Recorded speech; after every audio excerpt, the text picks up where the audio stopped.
Então, por tudo isso, eles ainda não consumaram a operação. E a gente tem pela frente umas 2 ou 3 semanas, até alguma coisa entre 8 e 15 de abril, que tem uma janela na qual a gente pode se movimentar, certo? É uma janela muito estreita, é uma janela que não necessariamente vai ficar aberta até lá, é uma janela que eles estão fazendo força para fechar. Essa movimentação do Gilmar Mendes, por exemplo, de devolver para o Moro, é um convite para que o Moro, mais uma vez, decrete a condução coercitiva ou a prisão do Lula. Então, mas apesar disso, tem uma janela aberta, pequena, manesga, mas está aberta e a gente tem a obrigação de aproveitar. Primeiro, esclarecendo às pessoas o que está acontecendo. Não é só a democracia que está em jogo, né? Esses discursos, é o Estado democrático de direito. O que está em jogo, em última análise, é aquilo que eu falei antes, é o alinhamento internacional do país, os direitos sociais, inclusive os inscritos na Constituição de 88 e a CLT, e as liberdades democráticas. Quer dizer, no fundo, o que eles vão tentar fazer é recolocar em pauta o fim da era Vargas, com tudo o que isso significa, tá certo? Em segundo lugar, nós temos que fazer uma tentativa de lutar realmente, não só para cumprir tabela. Quer dizer, está muito presente em todos os locais que eu tenho ido para debater, principalmente em dirigentes. Na militância em geral não, mas em dirigentes a ideia está difícil, talvez não dê mais. Então, mas a gente tem que ir lá. Então, se tem que ir lá, tem que cumprir tabela, honrar a bandeira, tá certo? Tem aqueles que já colocam, vamos então já começar a discutir o depois, temos que já começar a discutir o depois, né? Ou aqueles que dizem, não, então vamos buscar uma saída negociada. São várias formas que na prática conduzem a não lutar para valer, né? a não disputar para valer, né? Ou seja, quanto mais resistência a gente fizer, uma mobilização de verdade para ganhar, é até para criar condições para uma negociação. O problema é que não tem nem como negociar com o outro lado, né? No momento atual, está muito claro que não existe margem para isso, certo? E não existe margem para a gente ter uma atitude ambígua em relação à possibilidade real que existe de impedir o impeachment.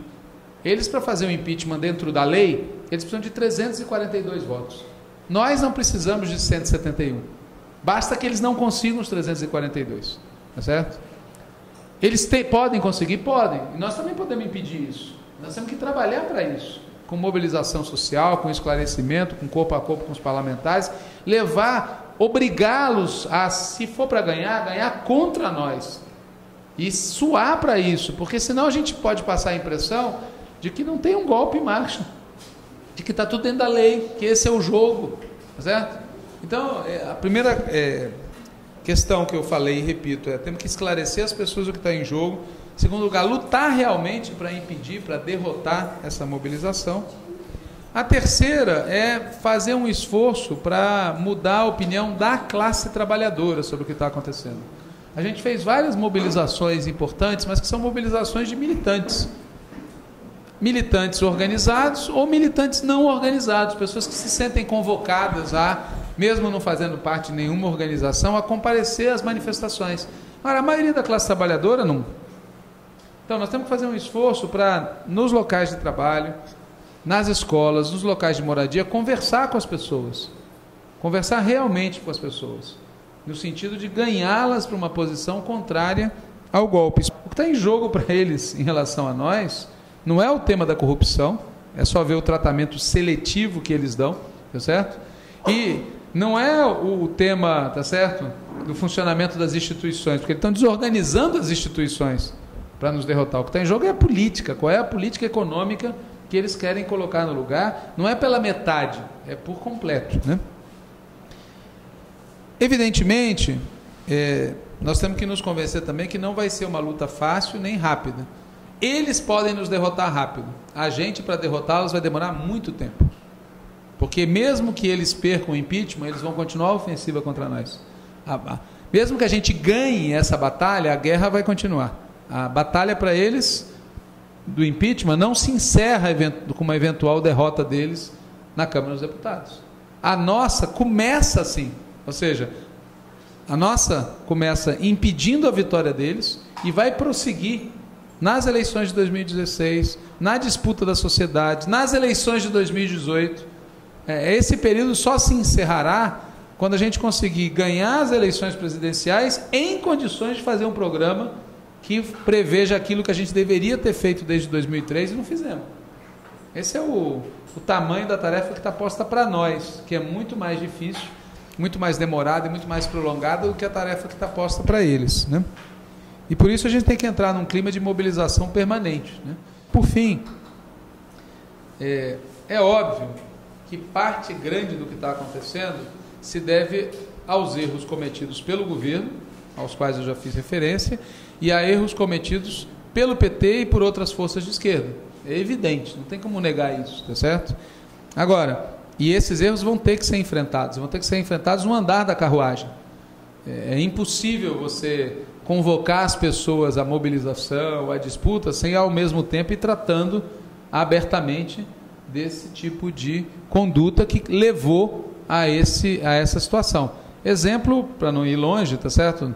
Nesses últimos 2 dias, a gente tem de um lado a revista Veja trazendo a entrevista do senador Delcídio, agora sem partido, era do PSDB até a gente ganhar o governo federal, veio para o PT naquela prévia da nossa vitória em 2002 e trouxe junto com ele a tecnologia da corrupção na Petrobras, que era ele o diretor de gás da Petrobras na época do governo Fernando Henrique, e era dele o comando do Paulo Costa, do Nelson Severo e outros. Pois bem, esse cidadão ficou no PT esses anos todos. E agora ele vai para a revista Veja dizer que ele estava a serviço de um projeto de poder, o nosso, tá certo? E que ele é inocente, que ele cometeu erros, mas não é um criminoso, não é um corrupto. Então você tem do lado isso, quer dizer, por que um cidadão desse tipo tem guarida, teve espaço de poder num partido como o nosso, e foi protegido até não muito tempo atrás, né? Nós queríamos, por exemplo, expulsá-lo na reunião da executiva do PT, e prevaleceu a posição de fazer um processo lento, e o resultado é que nem o gosto de expulsá-lo nós tivemos, que ele se desfiliou alguns dias atrás. E de outro lado, outro exemplo é que após a manifestação do dia 18 agora, no dia de hoje, foram anunciadas as medidas do governo federal na linha do ajuste fiscal, que eu não vou entrar em detalhes aqui para não me alongar, mas que insistem na ideia do ajuste fiscal de longo prazo. Quer dizer, mais uma vez, como em 2014, outubro de 2014, como em dezembro de 2015, agora mais uma vez, quer dizer, o governo não entendeu o recado, que se não mudar de política, não tem como a gente na rua enfrentar essa batalha. A gente pode fazer o sacrifício que fizer, a gente pode pôr fogo nas vestes, mas se você não consegue dobrar a correlação de forças, se o governo não ajuda, porque as ações ou a falta de ação do governo afetam o humor da classe trabalhadora. Dizem se a gente vai conseguir ou não ter ouvido para as coisas que a gente fala. Dizem para o trabalhador comum se vale a pena lutar pela manutenção da democracia ou não. Porque se não fizer diferença, para que mesmo que é a democracia? É uma formalidade? Então, o problema continua posto, tá certo? Apesar disso, apesar desses erros todos, eu acho que a gente tem que ter muito convencimento, no sentido de convicção, certo? De compreensão, que não é por causa desses erros que a direita está nos atacando. Porque às vezes a gente erra na mão, né?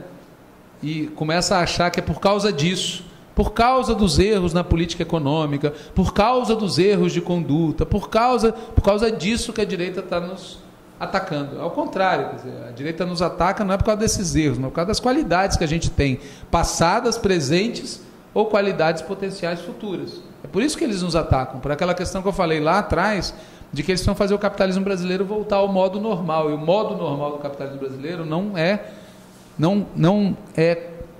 compatível com democracia e bem-estar social. Pura e simplesmente isso. Então é por causa das nossas qualidades e não por causa dos nossos defeitos que eles nos atacam. Não dá para a gente saber qual vai ser o desfecho dessa situação. Eu tenho sempre nos debates que eu vou dizendo, olha, tem várias possibilidades, para olhar para trás para a história do Brasil, tem o cenário 1947, com cassação do Partido Comunista, tá certo?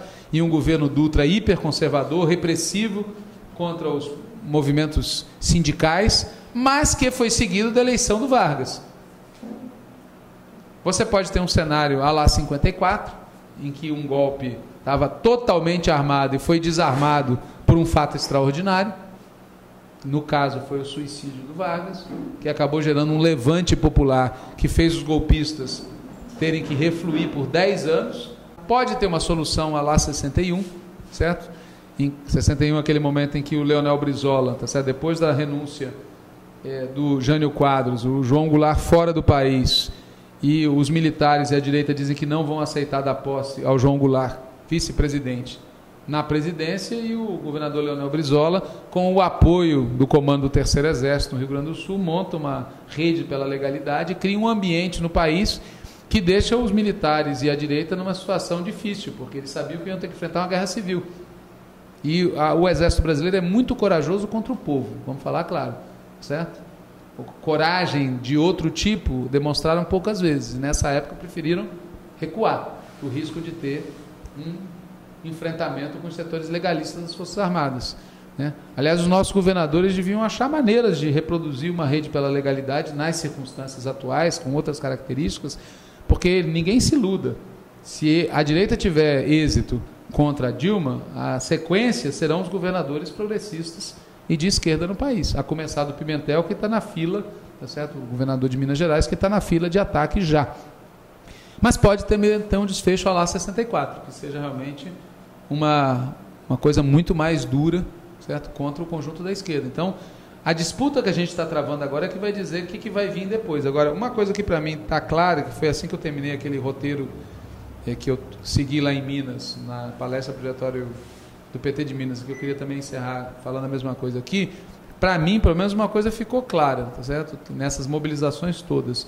Nós não vamos ter um cenário à lá 64, como foi 64. O nível de disposição, esse nível de mobilização, de resistência, de disposição de luta desse povo todo que saiu à rua para falar que não vai ter golpe, é muito grande. Quer dizer, as pessoas estão mandando um recado que não vai ter tempo fácil, não vai ter moleza para o golpismo, aconteça o que acontecer. E é nisso que a gente tem que investir, ou seja, continuar apostando nessa linha da mobilização e pressionar para que o governo faça a sua parte, mas a gente não esperar que o governo faça a sua parte para fazer a nossa. A gente cumprir o nosso dever e esperar que com isso a gente crie as condições para reverter o quadro. Então, para quem chegou depois, eu estou abrindo então a fala, repetindo o que eu falei no Diretório Regional do PT de Minas, para a gente abrir o debate a partir disso.